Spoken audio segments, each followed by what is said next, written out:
Diascofoot, le miroir du football de la diaspora congolaise.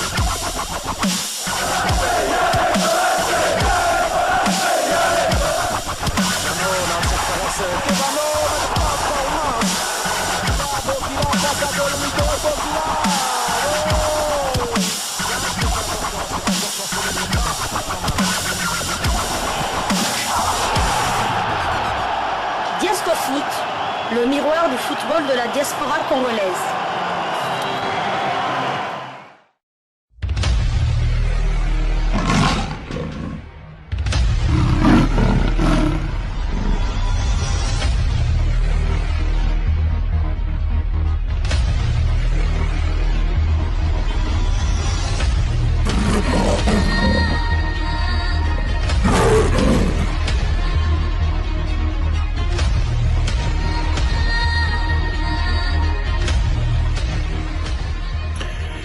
Bonjour, je suis Sébastien de Sam, le nouveau sélectionneur de la République démocratique du Congo.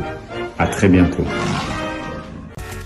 Vous êtes en train de suivre Diascofoot, le miroir du football de la diaspora congolaise. Et ce miroir est en train de refléter une fois de plus, aujourd'hui toujours le 9 août 2022, c'est que nos compatriotes sont en train de réaliser sur la scène européenne, sur la scène mondiale, bref, dans la diaspora. Donc voilà, on va vous parler aujourd'hui maintenant de Julien Ngoyi. Julien Ngoyi qui joue au Football Club malinois, ancien joueur, la saison dernière il était au KS Eupen. Donc voilà, Julien Ngoyi a enfin marqué pour après 3 journées depuis le début de la Jupiler Pro League. Julien Ngoyi sur qui on fondait beaucoup d'espoir du côté des FC Malines quand même, cet attaquant, ce jeune attaquant formé à la 7 Academy. Cette académie, c'est une académie dirigée par un Congolais d'origine, un Katangé, 7 Nkandu. Et donc voilà, Julien Ngoyi est passé également au FC Bruges, qui est en partenariat avec cette académie, et puis également à Stoke City.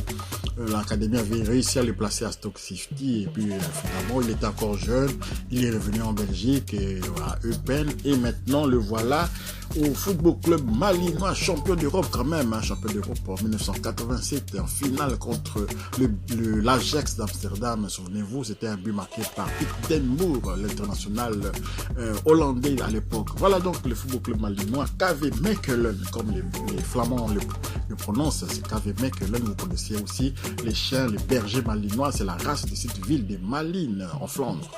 Donc voilà, Julien Ngoyi a dû attendre la 3e journée du championnat avant de débloquer son compteur but pour les 100 et or.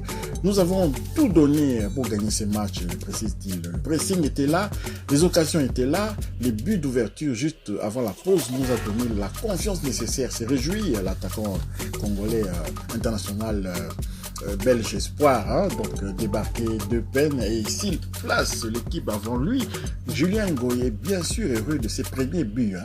C'est bon pour la confiance, concède-t-il. Contre l'Antwerp, j'ai manqué des chances en touchant le poteau après un beau solo. Contre Ostende, j'étais un peu trop isolé devant, c'était dur pour moi. Désormais, avec un match complet, Julien Ngoyi semble lancer, et pour un premier but, il aurait pu faire pire. Donc voilà, Julien Ngoyi est déterminé, il est vraiment motivé, et tout ce que nous pouvons espérer, parce que c'est un attaquant virevoltant, très rapide, très technique dans la surface des réparations, vraiment dangereux dans les 16 derniers mètres, et puis aussi il a une pointe de vitesse vraiment non négligeable. On ne devrait pas négliger ce genre de joueur. Julien Ngoyi est là, donc le coach des sabres, vous avez vu un peu les spots qu'on a vu au début de cette émission, donc désormais vous allez vous habituer à ces spots là. Sébastien des sabres est dans la place, donc Julien Ngoyi aussi peut postuler à une place en attaque de Léopard de la RDC. Félicitations à lui, donc et bonne continuation. Un tour rapide à présent en Hollande, juste après la Belgique, pour parler d'un jeune binational belgo-congolais également. Il s'agit de Cyril Ngonge, le fils de Michel Ngonge. Vous savez, l'international congolais Michel Ngonge a un fils qui s'appelle Cyril, c'est un attaquant. Et donc, pour la première journée de Eredivisie, Groningen, son club, rencontrait le Football Club Volendam. Dès la 2e minute de jeu, c'est l'international espoir belge Cyril Ngonge qui a ouvert les scores. Victor, l'ancien de Bruges, était dans un bon jour et ensuite il a délivré une passe décisive à Larsen à la 34e minute de jeu. Malheureusement, les locaux n'ont pas su tenir les résultats et ont été contraints de concéder les nuls en seconde mi-temps face au promu de Volendam. Transféré la saison dernière depuis le RKC Waalwijk, mais Cyril Ngongé, voulais-je dire, 22 ans, avait inscrit 8 buts dont 7 en Eredivisie avec Groningen. Sans doute vaudra-t-il améliorer cette totale en 2022-2023. Donc voilà, Cyril Ngongé, le fils de Michel Ngongé. C'est un peu dommage que nos internationaux, nos anciens internationaux, leurs enfants ne puissent pas vraiment jouer pour les Léopards de la RDC à cause peut-être des mauvaises relations de la FECOFA. La FECOFA toujours, la FECOFA une fois de plus, qui n'entretient jamais de bonnes relations avec les footballeurs, les anciens footballeurs, les internationaux, négligés un peu. Et voilà, à cause de cela, les parents, les anciens internationaux devenus parents, refusent que leurs fils viennent jouer pour les Léopards de la RDC. Il y a plusieurs exemples. On peut citer Lukaku, Roger Lukaku, c'est un international congolais. Il a joué la CAN 1994, la CAN 1996 avec des buts à la clé. Et Michel Ngongé également, il a joué la CAN 2002 notamment. Voilà, donc leurs enfants sont des internationaux belges, espoirs ou même de l'équipe A et ne veulent plus jouer, n'ont jamais opté pour la RDC. Et pourtant, il y avait tous les ingrédients étaient là parce que l'enfant, en grandissant, il voit son papa jouer en équipe nationale de la RDC. Espérons que les fils Mbokani, les fils Bakambu et les fils peut-être de Jackson Mouleka ne vont pas suivre cet exemple-là, car on sait déjà par exemple que les fils Mbayo, le papa Mbayo, par exemple Marcel Mbayo, dont les fils jouent à la Gantoise, lui aussi n'avait pas de bonnes relations avec Constant Omar, l'ancien président de la FECOFA. Attention sur cette descente, Mamalé soulève pour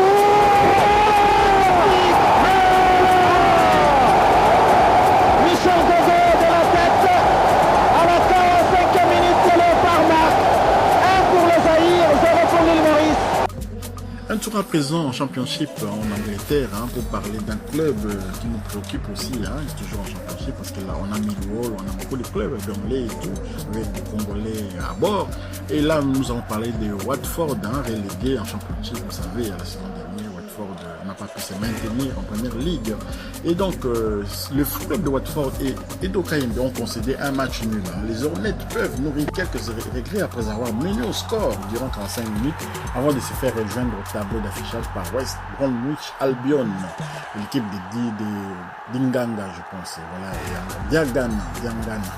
Diangana, justement, le jeune joueur qui avait passé des vacances à Kinshasa dernièrement. Il joue à West Bromwich Albion. Un jour aussi, nous allons parler ici de Glasgow Foot. Et donc, Edo Kayembe aura disputé l'intégralité de la rencontre dans cette Championship de pays. Et on va surveiller vraiment le déroulement de tous ces Congolais qui jouent en Championship. Ils sont vraiment nombreux, nous avons des joueurs comme Robert Ntanzo, nous avons Edo Kayembe, Dianganga,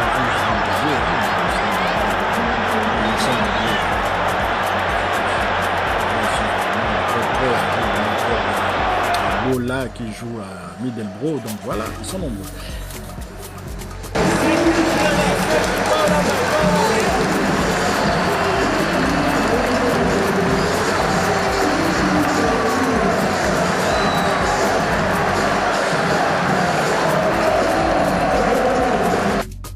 Avant de terminer ce numéro de Glasgow Foot, un tour rapide du côté de la Lituanie. Vous savez, en Lituanie où évoluent plusieurs Congolais également. Vous savez, nous avons encore notamment Koulimbombo, les Richard Koulimbombo, ancien joueur de Vita Club avec son club de FK Sudova. Donc ils ont battu le Panevėžys, voilà, c'est un club de ce championnat-là de Lituanie de première division. Dans ces championnats-là, il évolue également le Jordi Soladio, vous savez, Jordi Soladio, ancien joueur du OHL formé quand même en Belgique et tout. Et voilà, donc Jordi Soladio joue également là-bas. Et Koulimbombo avec son équipe, donc se sont imposés contre Panevėžys. Déjà, il a marqué 9 buts depuis le début de la saison. Richard Koulimbombo et son club ont largement gagné 4 buts à 1 devant cette formation-là de Panevėžys. Troisième au classement avec 39 points en match comptant pour la 21e journée du championnat. Je vous rappelais encore dans un autre sujet concernant la Lettonie notamment, qui sont déjà à la 23e journée. Et là, vous voyez, Lituanie, 21e journée. C'est à cause de l'hiver, parce que l'hiver est rude et ça dure beaucoup plus longtemps. Donc, eux commencent le championnat beaucoup plus tôt pour pouvoir avoir une trêve due à l'impossibilité de pouvoir jouer dans des conditions climatiques exécrables. Donc voilà, l'attaquant international congolais se comporte très bien depuis l'entame de la saison. Il a inscrit déjà 104 buts. Il avait inscrit le 4e but à la 62e minute de ce match-là contre Panevėžys. C'est son 9e but, voilà, voulais-je dire, même si la chance ne leur a pas souri en Europa League, conférence sortie au deuxième tour par les Danois de Viborg. C'est un premier succès depuis 3 matchs, toutes compétitions confondues pour cette formation-là ce Bouvard. Donc il occupe la 5e place au classement avec 35 points et vont se déplacer sur le terrain de Banga Gardsdai le dimanche 14 août pour essayer de conserver leur rythme quand même. Bon, courage quand même à Richard Koulimbombo, l'essentiel qu'il retrouve les chemins défilés, l'essentiel qu'il soit comme un poisson dans l'eau là-bas dans son club de FK Sūduva en Lituanie. Terminons ce numéro de Diasco Foot, ce deuxième numéro de Diasco Foot du 9 août 2022 par Bakagol. On va parler de Bakagol. Il ne se passe pas un jour sans que nous puissions parler de Bakagol d'une manière ou d'une autre. Et donc voilà, l'attaquant congolais Cédric Bakambu ne manque pas des côtes du côté de la Turquie. L'ancien attaquant de Villarreal est cité dans les petits papiers d'un cadre de la Super League turque. En quoi les informations relayées par Food de Mac, les Léopards plaît énormément du côté de Fenerbahçe, le club de notre ministre de la Défense, Marcel Tisserand. L'entraîneur du club turc, satisfait du groupe, n'a pas écarté l'idée de faire venir un attaquant supplémentaire. Je ne peux pas dire que notre équipe est complète. Nous pouvons faire un autre transfert d'attaquant dans les prochains jours, a dit Jorge Jesus. La piste qui mène à Bakambu est scrupuleusement étudiée par la direction de Fenerbahçe. Dans cette opération, il faudra bien convaincre les Léopards, relégués quasiment au second plan à l'Olympique de Marseille. L'ancien socialien ne compte pas quitter la cité phocéenne.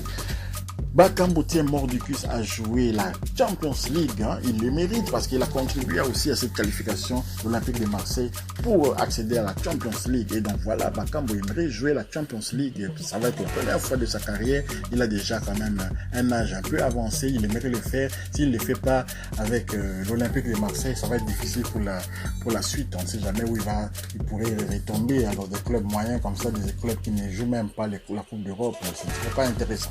Le contact entre les deux parties a été établi en janvier déjà 2022. Vous savez, on avait même parlé de ça ici sur Diasco Foot.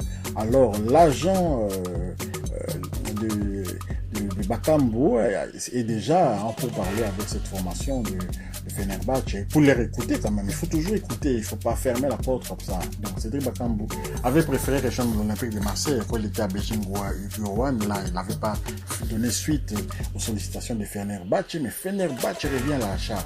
Les médias turcs rapportent qu'un contact pendant cet été a eu lieu entre le Fenerbahçe et l'entourage du Léopard. Et ça continue, donc Fenerbahçe pourrait encore faire venir Bakambu du côté d'Istanbul. Si vous avez aimé ce bulletin de Diasco Foot, merci quand même de pouvoir nous laisser des likes, de bons commentaires, s'il vous plaît, des commentaires quand même qui vont nous encourager. Et puis vous pouvez aussi vous abonner. Pour ceux qui ne sont pas encore abonnés, qui découvrent Diasco Foot, abonnez-vous, likez et bien évidemment, activez aussi la petite cloche de notification afin de ne pas manquer les prochaines vidéos que nous mettrons en ligne. Diasco Foot vous dit au revoir.